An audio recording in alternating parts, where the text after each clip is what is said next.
What's up, y'all? Welcome back to the channel. In today's video, we are going to be looking at performance SUVs that are under 50K.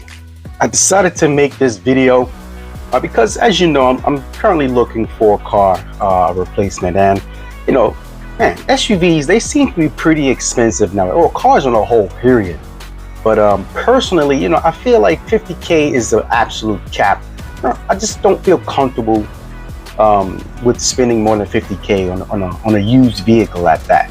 And it just seems like there's so many vehicles out there that they're way up in price. But good news is I just did a search, and I was looking, doing some research, looking around, and I noticed that it's still possible to get something that's a little more to my liking, which is the performance SUV segment. So that's what today's video is going to be about.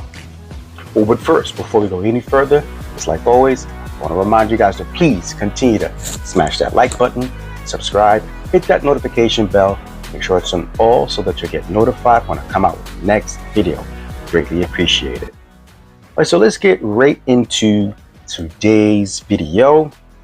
We're going to be looking at two websites here that I like to use when I'm searching for used cars. One of them, I've been doing it since I was a kid, man. I remember when I was looking for my first car. I went to cars.com, put in a bunch of search criteria, and I've been using that. So we're going to look at cars.com today. We're also going to be looking at Auto Trader, because I think they have some pretty decent features. But first, real quick, I just want to go over what is going to be the search parameters that I'm going to use for this particular search for the vehicles. All right, now first, let's go right on over to cars.com, and on the left here, we're going to just browse over what we have here.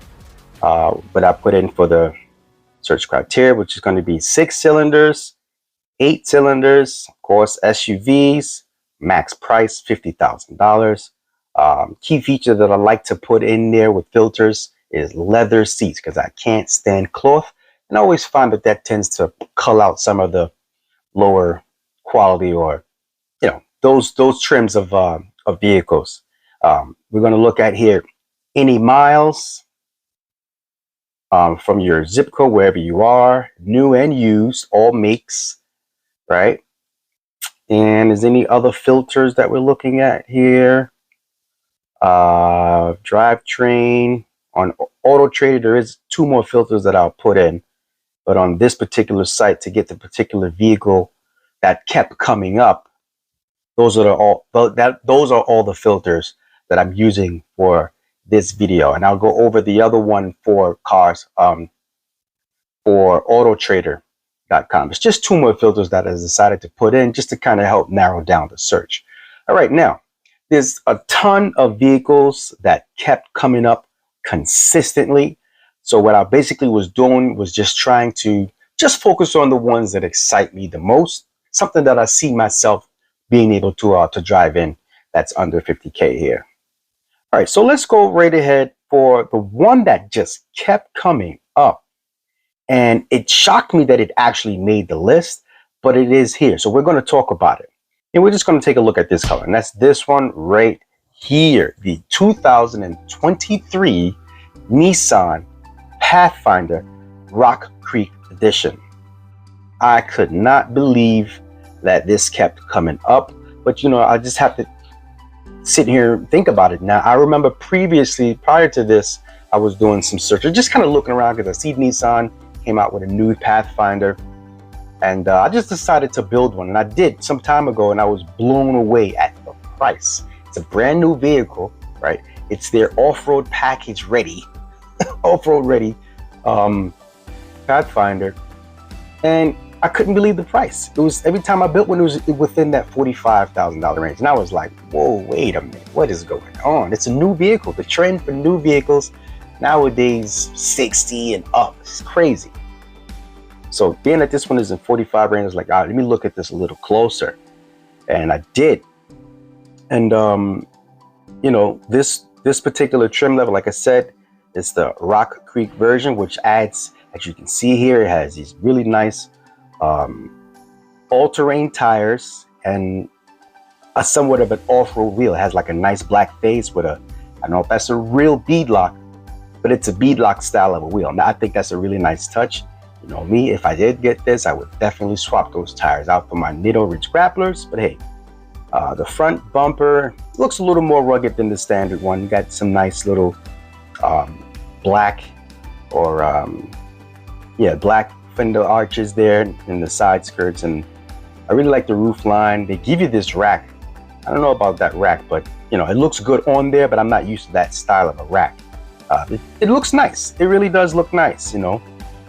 The side profile looks like it has some decent ground clearance. So this thing looks like it's off-road ready. I know that the this particular Pathfinder does have a sand mode. So that's a key feature that I look for, and I'm looking for an SUV that's off-road worthy, sand mode. Right? Looks pretty good. I'm not gonna lie to you. I am not mad at how this thing looks, even from the back, this quarter panel. That looks pretty good. It has a tow hitch, very important for the next site. And it looks really good. This color's not too bad either. I like how it blends in with the tail lights here. Looks like it has decent space. Does not have a third row, which as of right now, no longer really need a third row for work purposes. So I'm not too mad at the fact that it doesn't have a third row. I rarely use it anyway. It's only a specific time when I was working that I needed a third row. I used to call that the money seat. But I like that it has some material here. It looks like some sort of WeatherTech type material on the backs of the seats. So when the seats go down and it's flat, you got here same material. The trunk area. Yeah, this interior doesn't look too bad. I'm not a big fan of flat bottom steering wheels, but it's a nice sporty look. You know, nicely sized screen. Can't stand the fact that I don't know, hopefully that goes up, that center console. I don't know what the draw that people have to getting captain's chairs in the second row. I do not understand that. If you are the type of person that will get captain's chairs, please explain to me in the comments below. What is the draw to that? To me, it just limits how many people you can sit that back there. So, I don't know, especially if a car has a third row. Why do you want captain's chairs? I don't get it. But if you know, let me know in the comments below. But hopefully this console will go up and cover that. And it looks like it, no, that's, oh, wait, it does have a third row. Oh, I didn't know that. Interesting. It has a third row. Why is this the first time I've seen that? All right. But their configuration is quite interesting. They have three. Looks like three. Looks like they have three. Yeah, they do. They have 3 seat belts back there. So the configuration is 3 in the back, 3 in the third row, and 2 up front. Interesting. Very interesting. I think I prefer the other configuration. 3 in the second row and 2 in the third row, preferably. It has nice powered seats. Yeah, the infotainment system doesn't look too bad. I like the fact that it still has buttons and dials. So that's cool. I really like that. You have 2 decent sized cup holders, and here it is, the terrain management system there. Why is there a racing flag there? Has a e-park brake. Not a big fan of that, but hey, that's the times we live in, man. That's what the cars are coming with nowadays. Steering wheel looks classic Pathfinder. Yeah, this thing looks pretty good. Now, the only thing that I feel like this particular Pathfinder is missing is what? Who knows? Tell me in the comments below what you think it is. What you think I'm going to say. Say it real fast. A few seconds. It's missing a turbo. If this thing came with the DR30 from the new Z, or maybe even from the Q50, but preferably the new Z because that one has 400 horsepower. If this Pathfinder was offered with the DR30, that would be the way to go. Great thing. All right, now moving right along to the second website, which is autotrader.com. There are 2 other search features that I've decided to put in to call out some of the other vehicles, which is going to be navigation and a tow hitch. Navigation is not 100% important to me. It's nice to have just in case. You know, I typically will use my phone to navigate when I need navigation, but I like to have it there just in case, you know, just in case I'm having some issues with my phone or whatever. I still have navigation. And the tow hitch is very important to me because, as you can tell, I am a fisherman, and I do have a bike rack that I must put on the rear in the tow hitch of my vehicle, because I do not like to put a bike rack on top. I don't like to strap a bike to the back of a vehicle. I prefer to use a tow hitch. So whatever vehicle I get has to have a tow hitch. So those are the two that I put in for autotrader.com: tow hitch and navigation. And basically what came up was pretty astounding to me. Some of them were pretty common, but again, you know, there's a plethora of vehicles that just kept showing up. So I just basically picked the ones that tickle my fancy the most. So let's move right on to number two. Number two is going to be none other than the 2019 Ford Explorer Sport and the Platinum Series. Those two just kept coming out. Now we're going to take a look at a spec that is pretty much almost identical to what Bullet was, and I just decided to look at it and include it in it because it does fall under the 50K performance SUV range here. And this one here seems to have just about everything that I had on Bullet. Very nice looking, that nice black. I love that black, my favorite color. Yeah, this kind of makes me a little clammy on the inside because, you know, of course, just had this vehicle. This one looks pretty clean on the outside. Yeah, pretty much. I'm looking to see if it had the same. I believe this one did have the same 401A package that I had as the Sony, but you can tell by looking at the memory seat on the door, and as you can see right here, it does have it. So it has the 3 buttons there. When it has the 3 buttons, that's a good sign that it has the 401A package, which I absolutely love. But you know, there's a few things that will prevent me from getting another 5th gen Explorer, you know.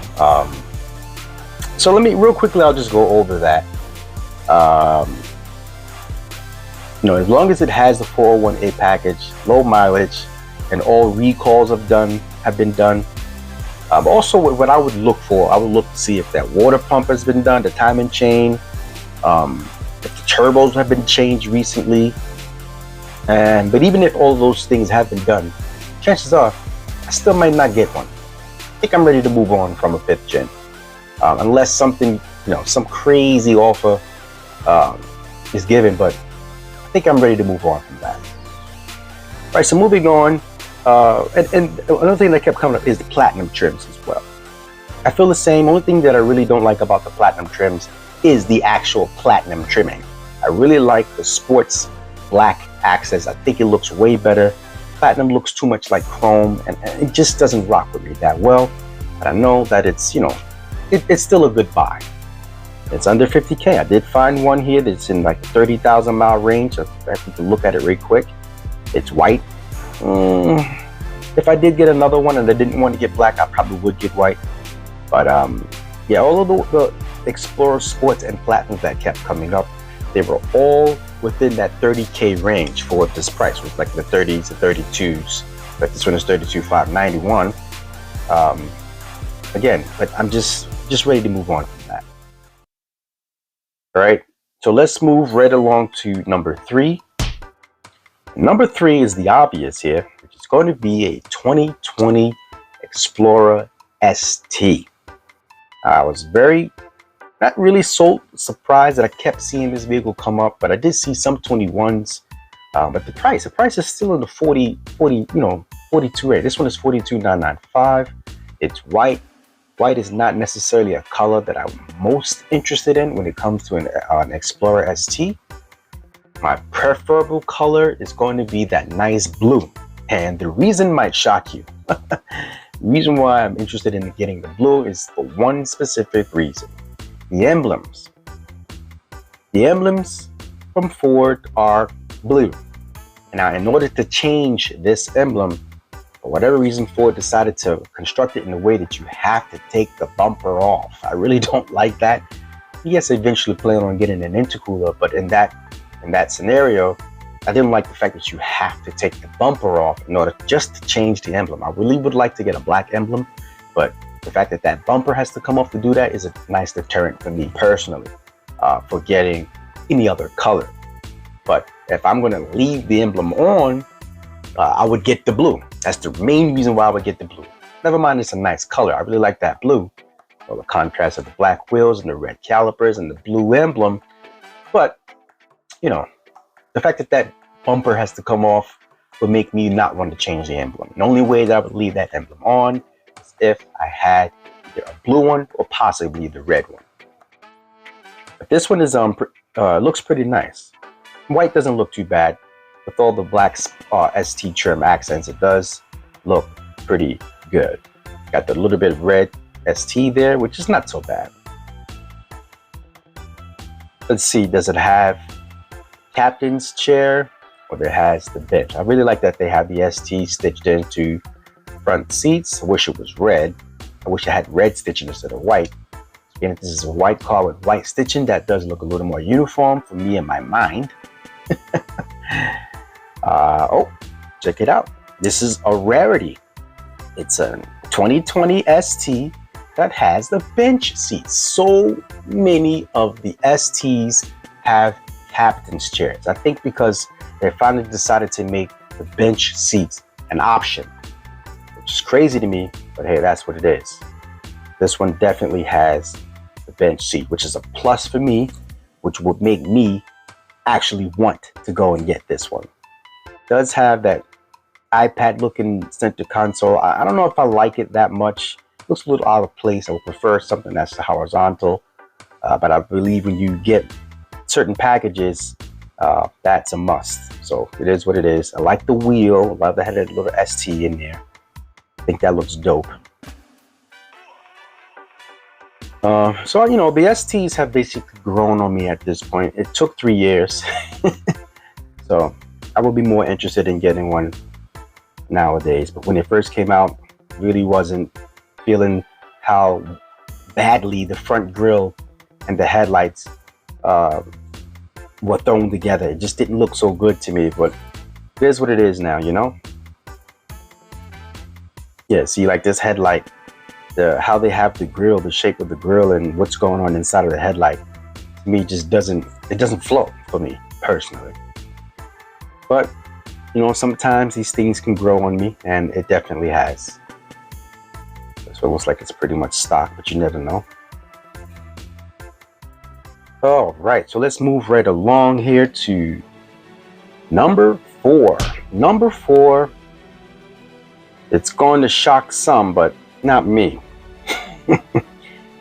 Number 4 is going to be the 2022 BMW xDrive 40i. That's right. So you know what that means. It has a B58. B58 gang. I would be joining the B58 gang if I went along with this, which is not a bad thing. The more and more that time goes by, man, I'm telling you, the B58 just seems like the modern 2JZ. Doesn't compare to the 2JZ, but it's comparable to the 2JZ. Love that engine, and you know it's in several things. And the xDrive, the X5 40i's are one of the cars that is prevalent. And this 2020 version is pretty decent looking. I'm not liking the fact that it has so much chrome on it. You know, chrome. My mind can't process chrome so well, man.